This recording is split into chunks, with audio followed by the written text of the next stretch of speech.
موجودہ دنوں میں چارہ جات سے ہونے والا اہم مسئلہ لوسن برسیم پر پھول اور کچھ جانوروں کے لیے احتیاط۔ برسیم کا آبائی علاقہ مصر دریائے نیل کے میدان ہیں۔ برسیم کو برصغیر پاک و ہند میں 1904 میں مصر سے لایا گیا تھا۔ موجودہ دنوں کا ایک اور اہم چارہ لوسن ہے۔ انگلینڈ، آسٹریلیا میں اس کو لوسن کہا جاتا ہے، باقی دنیا امریکہ سمیت الفا الفا کہا جاتا ہے۔ لوسن الفا الفا کا آبائی وطن ایران، افغانستان، ترکمانستان اور ترکی کے ملحقہ علاقے ہیں۔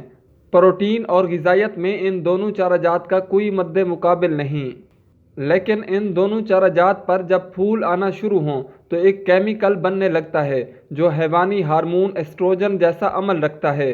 جنسی تحریک، ویگ، ہیٹ یا جانور کا بولنا اور اس عمل سے جڑی نشانیاں دراصل اسی ایسٹروجن ہارمونز کی وجہ سے ہوتا ہے۔ تو یہ پودوں میں پائے جانے والے ایسے مادے ہیں جو عمل میں حیوانی ایسٹروجن ہارمون سے مشابہت رکھتے ہیں۔ جب لوسن اور برسیم پر پھول آنا شروع ہو جائیں تو یہ مادے زیادہ مقدار میں بننے لگتے ہیں، یعنی ان چارہ جات پر جتنے زیادہ پھول ہوں گے اتنا زیادہ یہ کیمیکل موجود ہوگا۔ لیکن اچھی بات یہ ہے کہ ان کیمیکل کا اثر تب ہوتا ہے جب زیادہ مقدار میں اور مسلسل استعمال کیا جائے۔ پھر بھی کچھ جانوروں پر اس کیمیکل کا اثر زیادہ ہوتا ہے اور کچھ جانوروں پر کم ہوتا ہے۔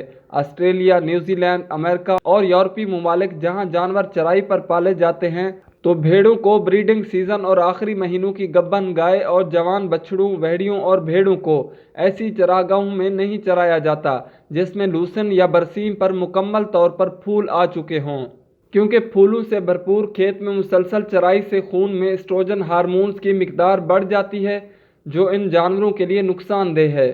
ہمارے ہاں اتنے وسیع پیمانے پر جانوروں کو چراگاہ پر نہیں پالا جاتا اور چارہ جات کاٹ کر اور کسی اور خشک چارے میں مکس کر کے جانوروں کو ڈالا جاتا ہے۔ لیکن اگر زیادہ مقدار میں کھلایا جائے تو خون میں ایسٹروجن کی زیادہ مقدار سے جانور دوبارہ ہیٹ میں آ جاتے ہیں اور آخری ماہ کے گبن جانور بچہ بھی گرا سکتے ہیں۔ جی ہاں، زیادہ اور مسلسل استعمال سے کوئی بھی جانور بچہ گرا سکتا ہے، خاص طور پر آخری ماہ کے گبن جانور۔ اور دوسرا مسئلہ جانوروں کا پیچھا دیکھنا۔ پرولیپس کی ایک وجہ بھی خون میں ایسٹروجن ہارمونز کا زیادہ ہونا ہے۔ یہ دونوں مسائل ہی کافی زیادہ نقصان کا باعث بنتے ہیں اور پورے سال کی محنت ضائع ہو جاتی ہے۔ ہماری روایتی کاشتکاری میں اس کا تدارک کیسے کیا جائے؟ کوشش کریں کہ حمل کے آخری 2 ماہ والے جانوروں کو پھولوں سے بھرپور لوسن یا برسیم نہ کھلائیں۔